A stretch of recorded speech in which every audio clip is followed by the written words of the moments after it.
सरकार सोच रही है और जो करने जा रही है, और कंडीशनल में क्यों सबसे बड़ी दिक्कत क्या आ रही है, और वो लीगल दिक्कत क्या है जो कंडीशनल रिजल्ट निकालने में आ रही है, वो तो आप पढ़ेंगे कल अखबार में। क्योंकि अभी सब कुछ ऐसे जो चीज़ों में लेना ठीक नहीं है, और कुछ चीज़ें उसमें अभी एक दो टेक्निकल पॉइंट हैं जो अभी जो लॉ डिपार्टमेंट से मैंने अभी कंफर्म करने हैं, जो हमें आज इनपुट दिया गया है या काम करने के लिए चीफ सेक्रेटरी ने भी कहा था। लेकिन दो चीजें इसमें महत्वपूर्ण हैं जिसको आप लोगों को समझना चाहिए।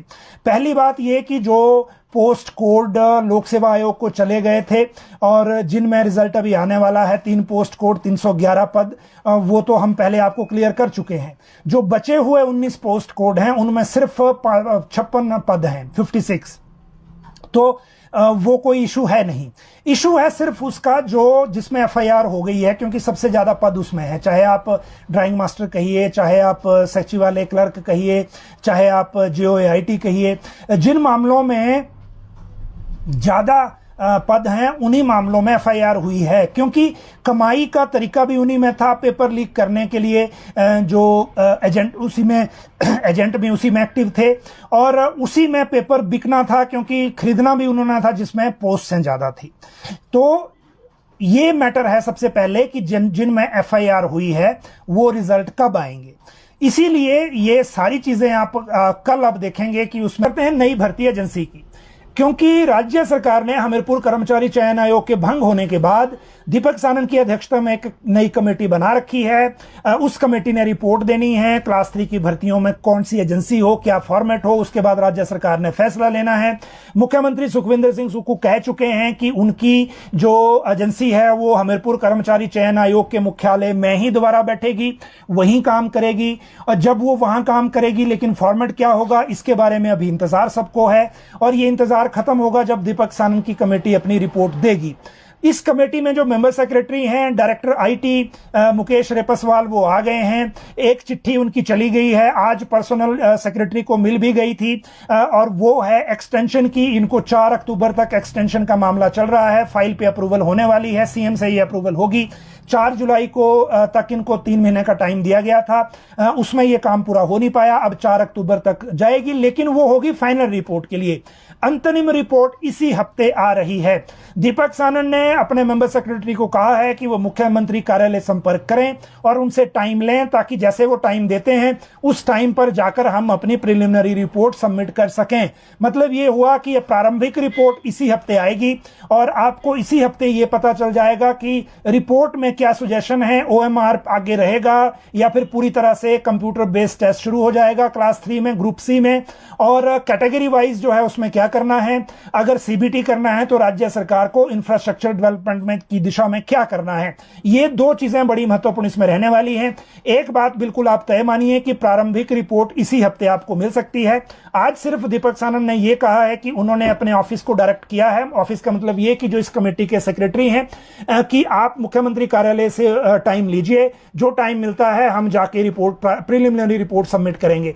तो एक बात अच्छी इसमें यह है कि क्लास 3 को लेकर एटलीस्ट राज्य सरकार उस फॉर्मेशन की दिशा में बढ़ सकेगी जिसमें नया आयोग बनाने को लेकर प्रक्रिया शुरू होगी। उसके निकाले गए कर्मचारियों का सवाल जब मीडिया ने मुख्यमंत्री से पूछा तो CM ने कहा कि आउटसोर्स को निकालना कोई बहुत बड़ी बात या बड़े विवाद वाली बात नहीं है। NHM के 3 कर्मचारियों को नौकरी से निकालने का सवाल मीडिया ने मुख्यमंत्री से पूछा था। इस पर मुख्यमंत्री सुखविंदर सिंह सुक्खू ने कहा कि आउटसोर्स कर्मचारी ठेकेदार ने रखे हैं, इनमें किसी प्रकार का विवाद नहीं होना चाहिए, इसे तूल नहीं दिया जाना चाहिए। जिन कर्मचारियों को निकाला गया है उनका राज्य सरकार पक्ष सुनेगी और इस मामले में देखेगी कि क्या हुआ है। लेकिन CM ने कहा कि जिस प्रकार से इस मामले में जिस प्रकार से विवाद खड़ा किया जा रहा है वैसा बिल्कुल नहीं होना चाहिए। GPF नंबर्स की देखिए, परसों हमने आपको बताया था कि 2 तरह की कैटेगरी GPF को लेकर है। एक वो जब जो महालेखाकार कार्यालय मैनुअली प्रोसेस कर रहा था मामले, 38,000 के आसपास केसेस हो गए थे। आज जो बाकी जारी किए गए हैं वो टोटल मिला के 58,867 जीपीएफ नंबर जारी हो गए हैं और टोटल 1,36,000 के आसपास जारी होने हैं। लेकिन अच्छी बात यह है कि एजी जो अब इन्होंने क्या कर दिया है कि अब ऑटोमेटिक जारी हो रहे हैं, यानी कि ऑटोमेशन मोड पे हो रहे हैं और सभी डीडीओज को एक्सेल शीट पर अपने कर्मचारियों का डिटेल भेजकर उनको कुछ डूज एंड डोंट्स बताए गए हैं, उसी तरह एक्सेल शीट भेजनी है। आगे फिर महालेखाकार कार्यालय ने भी वो प्रोसेस ऑनलाइन करनी है और ऑनलाइन ही जीपीएफ नंबर वापस आ जाएंगे। तो इसका मतलब यह हुआ कि जो काम पहले लगभग 1.5 महीने में हुआ 38,000 के लिए, अगले 1 या 2 हफ्ते में 15,000 के लिए हो गया था। तो इसका मतलब यह हुआ कि आने वाले टाइम में जो बचे हुए कर्मचारी हैं ऑटोमेशन मोड पे सभी को जीपीएफ बड़ी जल्दी मिल जाएंगे के हैं। और इसमें यह कहा गया है कि coverage under central civil services pension rules जो अभी एनपीएस से ओपीएस दी है वो इन्हीं रूल्स के तहत दी हैं। In place of NPS of those government employees who were recruited against the post vacancies advertised या notified for recruitment on or before 14/5/2003। 14/5/2003 से यानी कि आप कहिए कि 14 मई 2003 से पहले जो पोस्ट एडवर्टाइज थी या नोटिफाइड थी या फिर रिजल्ट निकल गए थे या भर्ती प्रक्रिया चल रही थी, ऐसे कितने कर्मचारी हैं कितने विभागों में, ये जानकारी मांगी गई है वित्त विभाग के द्वारा। और इसमें यह कहा गया है कि सभी जो एडमिनिस्ट्रेटिव सेक्रेटरी हैं वो अपने डिपार्टमेंट सबऑर्डिनेट ऑफिसेज जो उनके कंट्रोल में हैं उनसे ये जल्दी से जानकारी उपलब्ध करवाएं ताकि इस मामले को कैबिनेट में रखा जा सके और फिर कैबिनेट ये डिसीजन ले सके उस फिगर के आधार पर कि इनको भी ओल्ड पेंशन के दायरे में लाना है या नहीं लाना है, और अगर लाना है तो किन शर्तों में लाना है।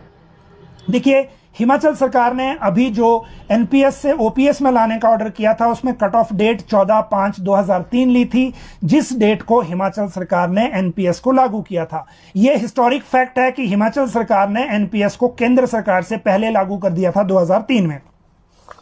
केंद्र सरकार ने अपने यहां लागू किया 22/12/2003 को, हमने किया देखिए 14/5/2003 को। इसीलिए जो लेटर है वो 22/12/2003 के बजाय 14/5/2003 का ही है।